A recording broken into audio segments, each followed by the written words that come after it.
Assalamualaikum warahmatullahi wabarakatuh. Waalaikumsalam warahmatullahi wabarakatuh. Selamat pagi, selamat sejahtera bagi kita semua. Pagi. Silakan bisa tenggelam? Ya. Silakan bisa tenggelam? Bisa. Silakan bisa tenggelam? Bisa. Silakan bisa tenggelam? Hebat, bisa, tenggelam. Terima kasih. Sebelum kita mengawali kegiatan pada hari ini, kita berdoa terlebih dahulu ya. Selamat silakan dipimpin doa. Siap, gerak. Mulai. Berdoa selesai. Disalam pada Pak Guru kita.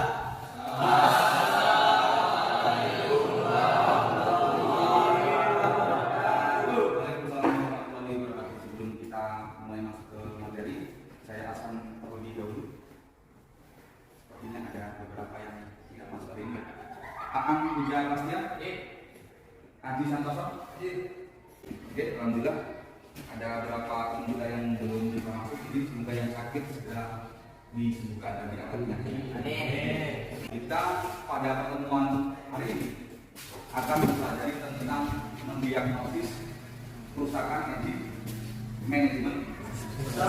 Dulu kita kelas 11 sudah pernah membahas itu, tapi hanya pengenalan dan perawatan. Tapi di kelas 12 ini kita akan mencoba mendiagnosis, kemudian memperbaiki kerusakan pada engine management system. Ya, jadi kita sudah berada di kelas 12 semester 1, yang artinya kita harus mulai belajar untuk memperbaiki. Tapi sebelum masuk ke materi ini, saya ada sedikit motivasi ya, untuk kita semuanya. Ya, attitude. Ya. Kenapa attitude ini bisa menentukan keputusan kita? Kalau kamu lihat, ya, attitude itu ada berapa huruf? 1, 2, 3, 4, 5, 6, 7, 8. Totalnya dari seluruh huruf yang ada di kata attitude ini jumlahnya adalah 100. Jadi attitude ini 100% menentukan kesuksesan. Jadi mari kita sama-sama, sebelum kita menjadi orang yang pintar, kita juga harus punya attitude yang baik. Ya. Kompetensi inti dari materi ini untuk pengetahuannya adalah kalian memahami, menerapkan, menganalisis dan mengevaluasi tentang pengetahuan faktual, konseptual, operasional dasar, dan metakognitif sesuai dengan bidang dan lingkup kerja dan kegiatan otomotif. Kemudian pada materi ini itu ada kompetensi dasar. Ada kompetensi dasar yang pengetahuan, ada yang pilihan. Ini berada pada KD 3.17 untuk yang pengetahuan, mendiagnosis kerusakan engine management system, dan yang keterampilannya 4.17. Ini satu pasang ya, yang pengetahuan dan keterampilan. Yang keterampilan yaitu melakukan perbaikan kerusakan engine management system. Nanti ada beberapa penilaian, ada tes pengetahuan dan praktek. Nanti kalian mengisi LKPD. Saya mintakan membuat kelompok dengan maksimal 5 orang untuk menyelesaikan tugas LKPD. Silakan berdiskusi nanti sambil menyimak materi yang akan saya sampaikan. Nanti juga ada video pembelajaran yang harus kalian amati untuk kita bisa praktek menggunakan studi saya. Ya. Jadi kalian harus mengamati apa yang saya tampilkan di dalam PowerPoint ini. Ada yang punya pengalaman? Dulu mungkin kalau kelas 11 pernah PKL mengetahui kendaraan yang mengalami trouble pada TMS? Ada? Ada pengalaman? Apa sih pengalamannya? Itu lampu engine yang menyala karena apa? Terjadi kerusakan pada sensor. Ya, seperti sensor ISC, sensor NAP. Itu rusak diganti atau ada yang hanya perlu perbaikan pada konektornya atau gimana? Ya, kadang ada yang dalam kerusakannya, kadang ada cuma diperbaiki, jadi reset. Bukan reset ya? Ada lagi yang mau pengalaman? Pengalaman pribadi waktu itu mobil tanah kita sebenarnya itu aku ini kata lampu itu juga gara-gara sensor TPS-nya itu kendor ya Pak. Kendor. Iya. Jadi cuma dikencengin langsung Kembali nama lagi. kembali normal. Tapi setelah itu harus di reset. Reset ulang. ulang ya, karena kalau tidak diriset ulang indikator yang diinstrumen itu namanya apa? Lambung. Ya, lampunya masih tetap nyala. Ya. Jadi pembahasan kali ini kita akan mempelajari mendiagnosa dan memperbaiki kerusakan engine management system. Ya. Engine management system terdiri dari 3 komponen utama, yaitu sensor, dan ECU.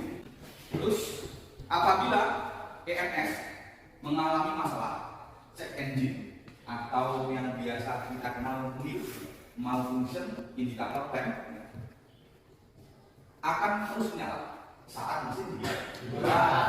Kalau mesin mati dia menyala, tapi kalau mesin bukan masih tak menyala, itu tandanya EMS memiliki masalah. Karena seharusnya saat mesin dimatikan, mil ini kalau mesinnya normal harus mati. Ya. Kalau hidupkan masih tak menyala berarti ada masalah. Ya, masalahnya itu bisa kita diagnosa dengan cara bagaimana? Meriset. Meriset kita beritahu masalahnya. Jadi untuk mengetahui masalahnya apa, seperti apa kita harus pakai scanner bisa. Dulu sempat saya ajari cara satu lagi kalau kita tidak menggunakan scanner pakai nanti ditampilkan oleh mil. Milnya nanti akan berdiri. Berapa kedipannya kita amati, kita hitung. Nah, jumlah kedipan itu kita sesuaikan dengan yang ada di buku. Ya, kedipan berapa ini untuk sensor apa. Jadi ketika kita sudah mengetahui kedipannya berapa, itu kita baru mengeksekusi terhadap sensor yang mengalami kerusakan. Tapi pada pertemuan kali ini kita akan mempelajari tidak dengan cara manual dan paper, tapi menggunakan engine scanner. Ya. Jadi dengan engine scanner, di sana kita bisa lebih tahu apa saja yang mengalami kerusakan. Untuk cara-caranya, silakan kalian perhatikan video berikut ini. Video memperbaiki kerusakan engine management system menggunakan PA sambil berdiskusi pastikan selama di saluran ini dan sudah melakukan tegangan baterai. Sudah diamati videonya, videonya bisa menggunakan scannernya. Kalau bisa, ini lebih gampang daripada kalian harus menggunakan media manual. Tadi sudah saya tahu. Untuk pendaraan yang pertama ini Xenia dan yang kedua Toyota Avanza. Nanti tahapannya sesuai dengan yang di KPD, silakan kalian mendengarkan sesuai urutannya ya, baik dari pengalaman kerjanya, persiapan alat dan bahannya, dan langkah-langkah apa saja yang harus kalian periksa. Nah, video ini juga ada di Google saya, ya, di menu mendiagnosis kerusakan engine system. Di situ ada. Ya. Jadi nanti kalau kalian ada yang kebingungan, nanti bisa dibuka itu tulisannya. Dan salah satu dari teman kalian nanti bertugas untuk melakukan kegiatan praktek kelompok. Ya, nanti videonya juga di YouTube, linknya nanti diupload di form LKPD yang ada di Indonesia. Ya. Paham? Kelompok yang pertama itu di Jasenia, kelompoknya saya itu dari dunia. Silakan mulai mengerjakan tugas praktik.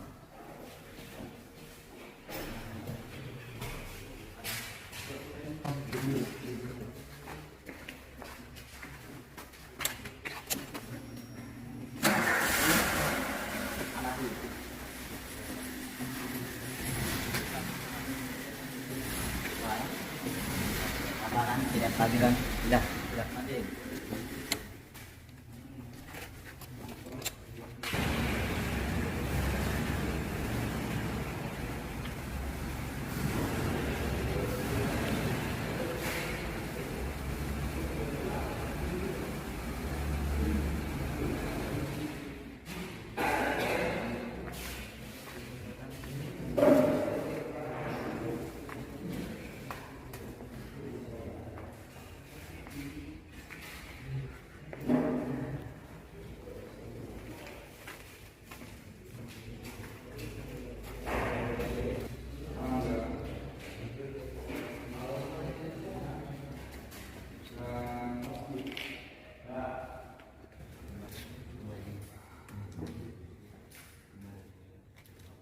Nah,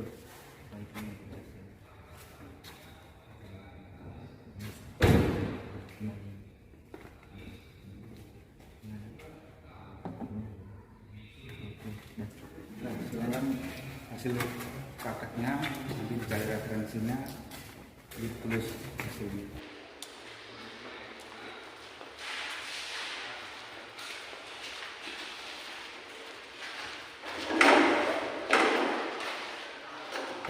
Yang pertama, kita sudah selesai praktek.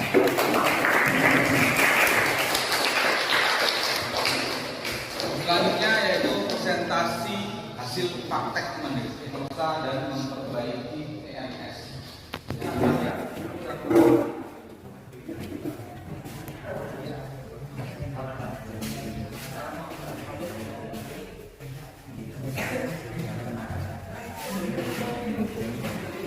Assalamualaikum warahmatullahi wabarakatuh.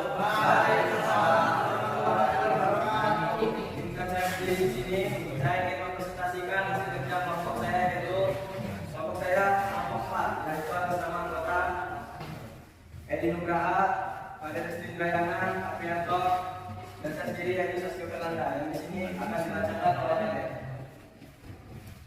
Di sini saya akan menyampaikan sedikit hasil diagnosis tentang EMS. Yang pertama adalah persiapan menggunakan pakaian kerja, mengelompokkan alat, bahan dan kalibrasi alat ukur. Dan yang ketiga menggunakan manual dan memasang cover. Selanjutnya pelaksanaan memeriksa oil level dalam kondisi baik dan kualitas oli dan kondisi baik. Gejala kendaraan tersebut adalah kunci meledak bisa on dan disekat bisa tetapi tidak mau menyala karena kondisi kematian tidak ada sama sekali penyebabnya seperti ini dari TKP adalah atau enggak. Mana teman-teman ada yang pertanyaan silakan. Ya, sebetulnya apa saja tangannya yang dilakukan pada kendaraan saat terjadi kerusakan dan berapa kode CFP? Kondisi CFP. Kode CFP itu P0340. Penanganannya yaitu pertama-tama kita menganalisa kerusakan dari kendaraan tersebut, kita cek terlebih dahulu apa yang kerusakannya, kita analisa. Setelah kita tahu apa penyebab dan kerusakannya, setelah kita menganalisa, yaitu kita akan menyiapkan alat dan bahan untuk kita scanner akan menghapus data tersebut dan mengetahui kerusakannya apa saja. Cukup ya. Kami lanjut ke penyampaian. Saya akhiri dengan wabillahi taufiq wal hidayah. Wassalamualaikum warahmatullahi wabarakatuh.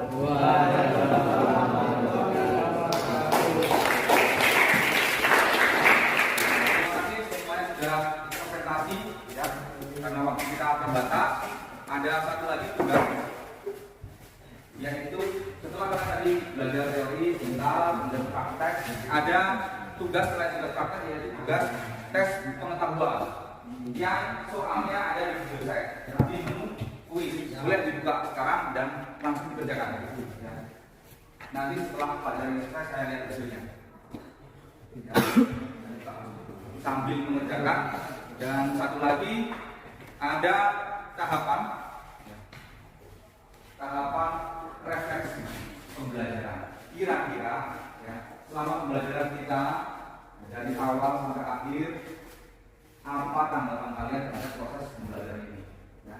Boleh salah satu dari kalian memberikan tanggapannya tentang proses pembelajaran ini? Siapa yang mau menanggapi? Ya.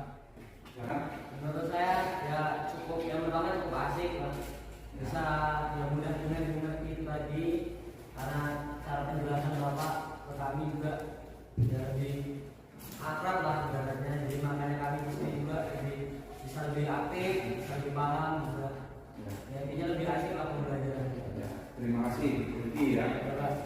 Silakan tetap antusias belajar untuk pertemuan berikutnya karena semakin kita nanti belajar untuk lebih lanjut kelas 12 ini materinya akan lebih sulit lagi. Jadi harus antusias, tetap berangkat terus karena materinya akan lebih menarik lagi ya. Silakan sebelum kita tutup pembelajaran hari ini sebaiknya terlebih dahulu kita berdoa.